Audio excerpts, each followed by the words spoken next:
Mesdames et messieurs, bienvenue pour ce programme e-sportif sur Eleven Sport. Vous le savez bien maintenant, vous la connaissez depuis la première journée, la Proximus Pro League, le championnat de Belgique sur FIFA 21. Et je suis toujours en compagnie de mon analyste préféré. Bonjour Xavier. Bonjour Guillaume, comment vas-tu aujourd'hui? Eh bien, je vais super bien et toi? Oui, ça va pas mal. Alors, vous l'avez peut-être compris, si vous avez suivi un petit peu les réseaux sociaux, on a eu un petit souci, une petite, euh, comment dire, quelque chose est arrivé. On va signifier cela comme ça. Oui, bah, il y a eu quelques petits soucis de connexion pour le pardon, pas, pour le match Saint-Tron-Berscott. Et donc, bon, ils ont décidé de rejouer le match pour jouer dans les meilleures conditions possibles. Et donc, c'est vrai que voilà, ils doivent rejouer le match. Donc, la première journée n'est pas tout à fait terminée, C'est ça. mais elle va se clôturer assez rapidement. Vous le voyez d'ailleurs le classement à l'issue de cette première journée sans encore prendre en compte le résultat du match qui va arriver maintenant entre le Saint-Tron et le Berscott. Alors pour vous expliquer un petit peu mieux cette situation, nous avions un problème lié à la connexion du joueur de Berscott qui était sous 4G et malheureusement ça a entraîné des problèmes pour Saint-Tron, voilà, et il y a eu des réclamations qui ont été faites et dans un souci de professionnalisme, la Pro League a décidé justement de refaire ce match et aussi vous montrer à quel point cette Proximus Pro League a quand même une importance et qu'on n'est pas là pour faire les choses à moitié. Voilà donc pour le programme de ce premier match au final qui fait toujours partie de la journée 1 mais qui vous sera retransmis juste avant la journée numéro 2, vous comprenez. Oui, c'est ça.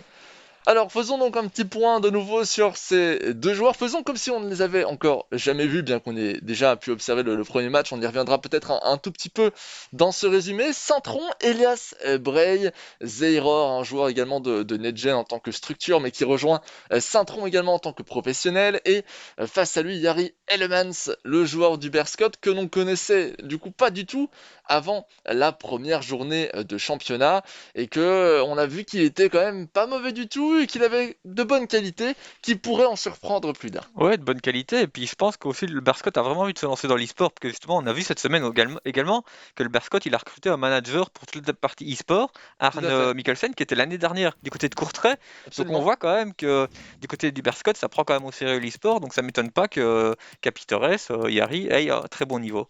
Tout à fait, hein, le Berscotty Sport, hein, Ouais. appelé littéralement comme ceci, a fait son apparition très récemment, justement dans la scène e-sportive belge. Et puis c'est aussi chouette de voir que des clubs qui montent tout simplement en Division 1 dans cette Pro League s'investissent directement dans le milieu e-sportif. Quelques changements tactiques des deux côtés.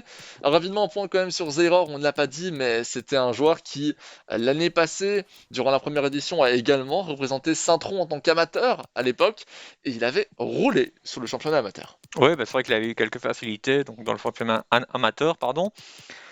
Et il avait fini premier, donc il l'avait remporté, comme tu l'as dit. Donc ici, il a quand même pas mal de grosses ambitions.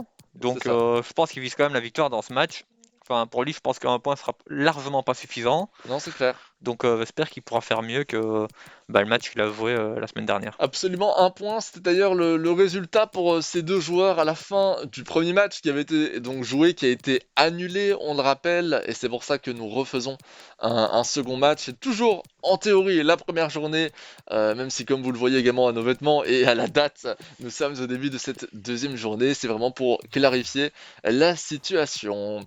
4-2-3-1 d'un côté, 4-2-3-1 de l'autre, on est vraiment sur quelque chose de commun, de basique. Oui, ouais, ben, c'est vrai que le 4-2-3, c'est un peu la sécurité défensive, hein, avec deux milieux défensifs, c'est vraiment une bonne base. Par contre, c'est vrai que je comprends pas trop pourquoi il commence en 4-2-3 et pas en 4-4-2. Que sur FIFA 21 est tellement, enfin le 4-4-2 marche tellement bien sur FIFA 21 que moi personnellement je commencerai en 4-4-2 et puis je passe en 4-2-3 si je mène au score ou autre. Mais l'important c'est quand même d'aller mettre au moins le premier but. Donc Bien sûr, voilà. bien sûr. À savoir aussi qu'on a eu quand même pas mal de joueurs qui ont tenté des formations assez étonnantes. On se rappelle notamment du 4-2-2-2 en entrée de match, alors qu'on sait, voilà, il y a des tactiques qui marchent un petit peu mieux. Tu l'as cité avec le 4-4-2. C'est ça. Bah, après le 4-2-2-2 ça ressemble quand même fort au 4-4-2 aussi, hein. C'est Mais juste avec que les ailiers voilà. qui montent, quoi.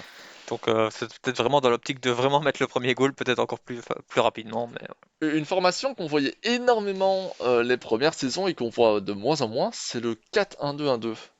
ouais, c'est vrai que mais c'est fort axial, hein, et Ouais, très. après sur FIFA 21 ça fonctionne encore pas mal, mais c'est peut-être un peu moins utilisé puisque il y a tellement d'espace sur les flancs que c'est malheureux de regrouper tout dans l'axe. Bien sûr, à cause de l'hégémonie également des profondeurs, hein, évidemment, Ouais.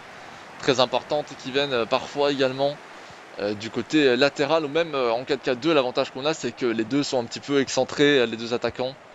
Donc on peut aller les chercher plus facilement. Début donc de ce match, Saint-Tron, Berscott, et c'est Cassé qui vient prendre ce ballon sur la défense latérale gauche, qui continue d'avancer sans trop de soucis.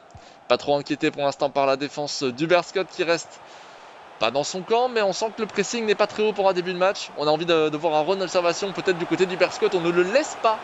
Du côté de Zairor avec Masudi qui avance, Nakamura, et le tir de Nakamura contré par la défense du Berscott. Ouais, ils vont tenter de se relancer tout doucement quand même du côté du Berscott. On voit qu'il veut relancer proprement, qu'il prend son temps vraiment pour relancer. Et juste avant, ben, il attendait vraiment la petite erreur pour mettre le pied et récupérer le ballon. Allez, Tissoudali pour Holzhauser. On va chercher Vorogovski. Rizet.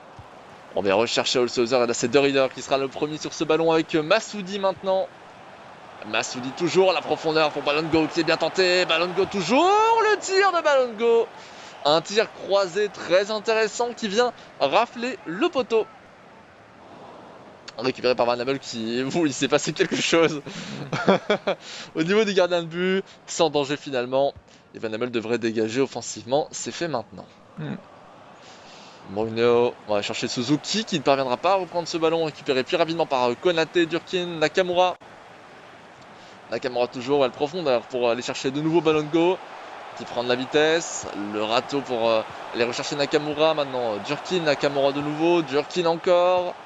On revient dans l'axe avec Masudi, Balongo, passement de jambe, le poteau de Zairor, mal payé sur cette première action vraiment dangereuse après le tir croisé précédent.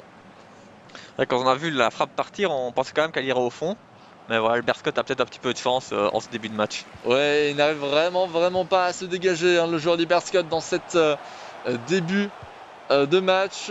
15e minute de jeu et on a l'impression que la balle n'est que d'un seul côté, celui de Saint-Tron. De Ridder, Durkin, Masudi. Masudi toujours qui tricote avec cette jolie virgule qui lui ouvrait pas mal d'espace. On reprend encore de l'espace. Attention à ne pas se laisser avoir par les Croquetas et c'est bien défendu par le Berscott. Bruno pour Massangou maintenant. On n'a pas encore vu vraiment une seule action, un seul débordement du côté du Berscott. On vous parlait d'un run d'observation, il n'y en a pas eu un seul en début de ce match, Xavier. Ouais, et le Berscott qui essaye vraiment de poser le jeu, parce que on voit ici qu'il fait plein de petites passes, qui se précipite pas rapidement vers l'avant. Il veut peut-être vraiment essayer de se rassurer, de mettre un peu la main sur le match. Bien sûr. Tissoudali, Moussachi, non, on ne parviendra pas à aller chercher Tissoudali dans la profondeur. Malheureusement, le dégagement est un peu moins bon également du côté de Saint-Tron. Première erreur notable de Zairor. Heureusement, il n'y a pas trop de danger, hein. La sortie en touche qui est rapidement jouée. Et la transversale pour aller chercher l'aile gauche avec Sanyang maintenant. Bien défendu. Très bien défendu par Saint-Tron. Et la récupération de l'ailier droit, Ito. Prendre l'espace avec De Ridder. Masudi maintenant, Durkin, Masudi de nouveau, le râteau, le passement de jambe, le râteau, le passement de jambe, et Masudi qui tente de tirer, qui est bien défendu par un tacle glissé de Masudo. Et on retrouve un petit peu le Zairor qu'on connaît habituellement avec beaucoup de gestes techniques actuellement, même si pour le moment ils portent pas forcément leurs fruits, que ça reste toujours 0-0, mais on voit qu'il peut mettre en danger sur un passement de jambe, une croqueta ou une virgule le Berscott. Et c'est peut-être ce qui manque actuellement aux joueurs du Berscott qui a un petit peu du mal techniquement dans les situations individuelles, qui joue beaucoup la construction, peut-être même un peu trop. Ito pour De Ridder maintenant, Masudi, Durkin, De Ridder de nouveau, on joue en triangle dans ce milieu de terrain. Avec Ito sur les droits de la petite croqueta, on revient en arrière, la défense qui semble un peu plus solide qu'au tout début de ce match. Mais attention, Massangou, encore une fois, très important, Sanyang. Et on va redégager. Que faire là, d'après toi? Qu'est-ce que tu ferais si tu étais le joueur de Berscott pour aller tromper un peu cette défense de Zairor qui semble absolument impassable? Bah peut-être essayer de jouer un petit peu plus vite dans les 2-3 dernières passes, mais de manière générale il n'est pas forcément mis en difficulté non plus et il se crée des mini-occasions quand même. Ouh, voilà une mini-occasion justement avec Tissoudali qui tente une enroulée au niveau du deuxième poteau, mais malheureusement sans succès, largement à côté quand même. Des enroulés qui ont quand même un peu moins, j'ai l'impression, d'effet de qualité que dans les éditions précédentes de FIFA. Hein. Oui, bah, c'est vrai qu'au début du jeu, avant les premières mises à jour, ça fonctionnait quand même pas mal aussi, hein, mais c'est vrai que maintenant, c'est peut-être un petit peu moins efficace. Massoudi, le double passement de jambes, on prend de la vitesse, énormément de vitesse, on rentre dans le rectangle sans trop de soucis, la virgule, le drag va vers l'arrière, on va chercher Nakamura maintenant, la passe et le tir. C'est splendide ce que vient de proposer Zeror, ça me rappelle un petit peu les actions de Zakaria Bentato dans la première journée qui nous avait proposé des actions en construction splendides dans le rectangle. Ici c'est la même chose, le passement de jambes, regardez comme ce joueur est esselé, tir premier poteau, magnifique de la part de Saint-Tron. Ouais, c'est une belle ouverture du score quand même. Très très belle ouverture du score de la part de Zeror. Et peut-être va-t-il enfoncer le clou, parce qu'on a l'impression déjà, même sur cet engagement du Berscott, qu'il n'y a pas grand-chose qui est proposé malgré tout, malgré ces mini-occasions dont tu parlais aussi en partie. C'est vrai qu'il propose pas grand-chose, qu'il subit beaucoup le jeu. Mais bon, après, on l'avait vu lors du premier match, il lui faut pas 300 occasions pour marquer, donc bon, pourquoi pas. C'est ça. Mauvaise geste technique, mauvaise gestion, en tout cas, contrôle du ballon de la part de Zeror, qui de très peu certes, mais tout de même met ce ballon en coup de pied de but. Dommage, il y avait pas mal de choses à faire, mais là malheureusement c'est totalement raté. Hein. C'est très très mal joué de la part du Berscott, Durkin. Nakamura, Zeror sur cette aile gauche avec les passements de jambes, la virgule de nouveau, il les gère très très bien, hein, ces différents gestes techniques, ces enchaînements techniques avec Durkin qui est cassé. On va chercher Nakamura. Nakamura toujours, la mini croqueta. Et c'est finalement Alaimia qui va aller récupérer ce ballon et déborder finalement sur l'aile gauche. En même temps, il faut aussi souligner le pressing de Zeror qui empêche tout simplement la construction, même dans le camp du Berscott. C'est vrai qu'il presse quand même haut, et bon, justement, comme tu le vois, ça lui permet de. Il est obligé de jouer court, il peut pas relancer, il a pas l'espace pour relancer loin. Et donc c'est vrai qu'il est obligé de construire et bon, pour le moment ça fonctionne pas mal parce que bon après voilà ici on voyait quand même que il jouait quand même avec deux de profondeur et en reculé le joueur du Ah Berscott ouais, donc ça jouait fort bas, enfin, on s'en doutait mais je pense que pour la deuxième mi-temps il doit revenir au score donc il va peut-être essayer de jouer un peu plus haut pour se créer d'autres occasions, peut-être des occasions un peu plus franches. Ouais, tout à fait, mais là, ça n'a pas l'air d'être le cas, vu qu'il est en train d'éditer sa formation offensive, qui a malgré tout reculé et de profondeur. Ouais. On est sur un jeu en long ballon, je suppose, ou alors un jeu en construction rapide, mais j'ai pas eu le temps de voir la stratégie offensive, mais malgré tout, je pense qu'il faudra des mesures un peu plus drastiques pour aller chercher Zeror. Après c'est que 1-0 donc heureusement pour lui il a pas forcément trop de retard. Il doit pas forcément trop se précipiter, parce que voilà, 1-0 en une mi-temps, c'est largement faisable, mais il faut montrer d'autres choses en deuxième mi-temps. Ouais, parce que pour le même prix, c'était 2 voire 3-0 pour Zeror à la fin de la première mi-temps. Si on veut vraiment réaliser quelque chose face aux joueurs de Saint-Tron, il va falloir se réveiller très rapidement. Massoudi, la récupération d'Mboko qui sera de très courte durée avec ballon de go maintenant et c'est Vorogowski cette fois-ci qui vient récupérer ce ballon. 4 contre 5 et très beau tacle de Reader qui fait son travail en milieu défensif central. Nakamura vers Durkin, de Reader. Justement, on en parlait de ce joueur à l'instant. La passe en retrait pour Massoudi Durkin. Qui passe mon de jambe. Et la Croqueta qui vient être arrêtée par Moussango. Musashi, Rafa maintenant. Et on va faire tourner avec Moussango de nouveau. Peut-être une action du Berscott. Là, on a vu la profondeur qui était partie dans l'axe. Mais qui malheureusement ne sera même pas sollicitée. On a un jeu vraiment extrêmement lent du côté du Berscott. Qui peut avoir ses qualités hein, également pour créer l'éclair de lucidité. Et jouer très rapidement d'un coup. Mais pour l'instant, il n'arrive pas cet éclair de C'est ça, lucidité. comme tu l'as dit, même si tu peux avoir un jeu lent, mais il faut vraiment qu'après les 2-3 dernières passes, il faut vraiment accélérer pour créer le décalage. Et pour le moment, même ça, pour le moment, ça fonctionne pas. Non. Quoique, Tissoudali dans le rectangle, le drag back vers l'arrière, la fin de frappe, les petits passements avec un peu de réussite. Et c'est finalement le premier arrêt du gardien de Saint-Tron. C'était carrément l'occasion la plus franche du Berscott depuis le début de ce match. Ouais, et peut-être que derrière, il va prendre le 2-0, donc ça va Et vraiment c'est être souvent moche. comme ça. C'est souvent comme ça, Ito. La passe en retrait. Massoudi qui tire en plein sur Mboko. Et dans des parties qu'on n'aimerait pas voir attaquées par un ballon d'ailleurs. Une belle récupération d'Mboko malgré tout. On relance Bruno en défense latérale, en attaque, en ailier droit. Sans succès finalement. Et c'est Saint-Tron qui récupère. On ne parvient pas à profiter des contre-attaques finalement des deux côtés. Hein. Ouais, c'est vrai qu'on vient quand même, malgré ça, enfin, c'est vrai qu'ils n'arrivent pas à profiter des contre-attaques. On a juste vu deux très belles occasions, mais ils n'ont pas mis le ballon au fond des filets. C'est ça. Ito.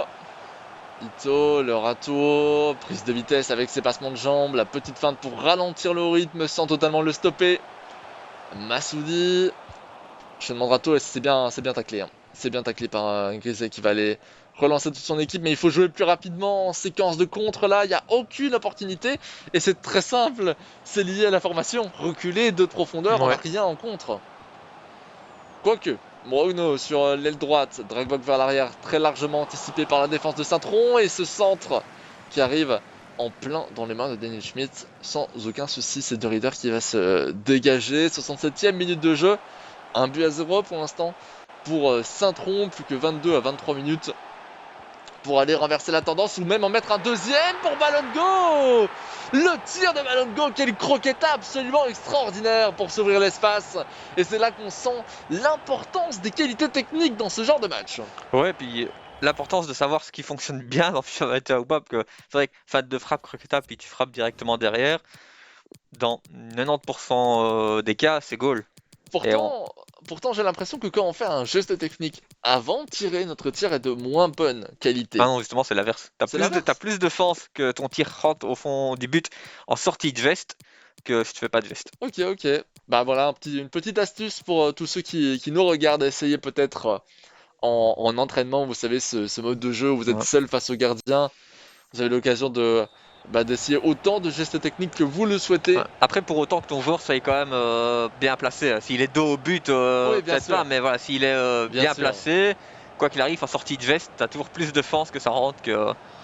bien sûr, bien sûr. Relance donc du Berscott et là, ça nous semble relativement sans équivoque, hein. Une victoire de Saint-Tron s'annonce, mais 20 minutes, c'est bien plus qu'il ne le faut pour aller inscrire un but, voire deux, dans ce match pour le Berscott. Tissoudali, la fin de frappe de Tissoudali, c'est bien arrêté. Par que le bateau avait bien réussi un tout petit décalage, mais qui avait été anticipé par Zeror. Niveau stade possession, on les voit actuellement à l'écran, 57% contre 43%. On est sur des stats un peu à l'image de ce qu'on voit dans le match, hein. Oui, voilà, parce que c'est vrai que pour le moment c'est 2-0 et c'est quand même un score plus ou moins mérité. Enfin, du moins une victoire, pour le moment, Zaïre mérite sa victoire actuellement Ah, en France. largement, largement. Très très largement. Peut-être que le Berscott, plus ça avance, plus je me dis qu'un petit but serait peut-être une récompense à la hauteur des efforts qui sont faits en attaque, mais malgré tout, pour moi, Zéro ne doit pas en mettre deux dans ce match pour l'instant, mais bien trois. Donc ça ne changerait pas grand-chose à la physionomie finale de ce match.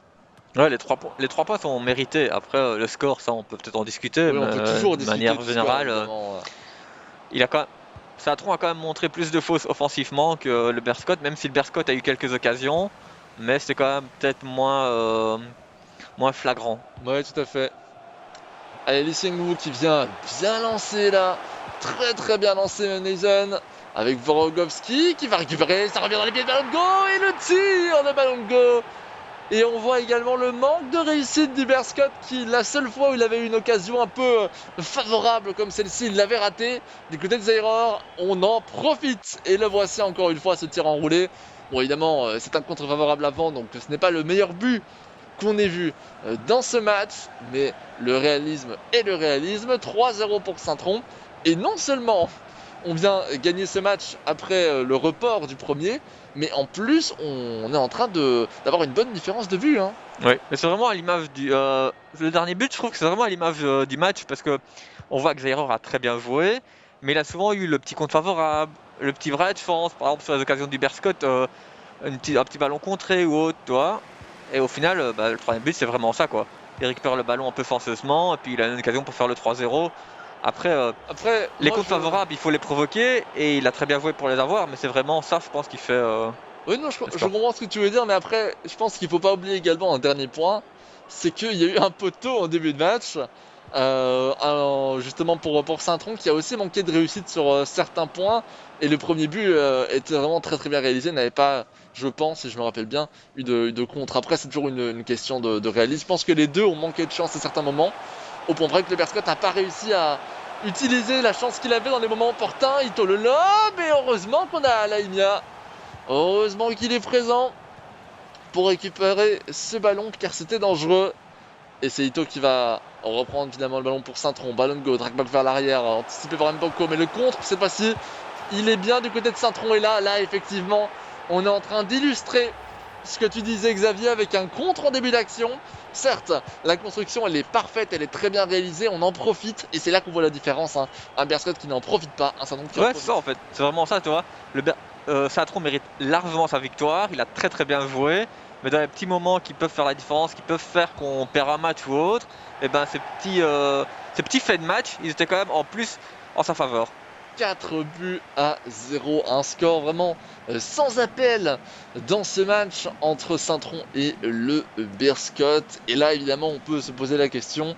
Effectivement, peut-être que le fait de reporter le match avait vraiment une importance. Là, on a vu une différence de jeu qui était quand même assez phénoménale et qu'on n'avait pas spécialement vu dans le premier match. Encore une fois, une preuve que le souci de professionnalisme qu'on a eu, que la Pro Ouais. League a eu sur cet événement a été bien plus qu'important. Ton avis du coup de manière générale peut-être? Bah, de manière générale, je pense que ça, enfin, Zaïre du côté de Salatron, il s'est bien remis en question par rapport au premier match peut-être, parce Mhm. qu'il était peut-être, jouait peut-être un petit peu plus relâché, puisqu'il a fait gagner la phase amateur la saison passée, ça devrait aller. Et au final, il s'est fait surprendre, en plus des problèmes de connexion. Donc ici, bah voilà, il est vraiment focus. On a vu la différence de niveau, il l'a remporté facilement 4-0. Bien sûr. Victoire assez méritée de sa part tout de même, hein. Au niveau du classement, évidemment, du côté de Saint-Tron, eh bien, on fait une très très bonne affaire. Au final, dans ce dernier match de cette première journée, avec une différence de but qui est en plus énorme, et lui Plus 4. promet une très très belle place dans ce classement. Voilà donc pour la fin de ce dernier match de cette première journée. Et mon petit doigt me dit qu'on va passer à la seconde journée. À tout de suite.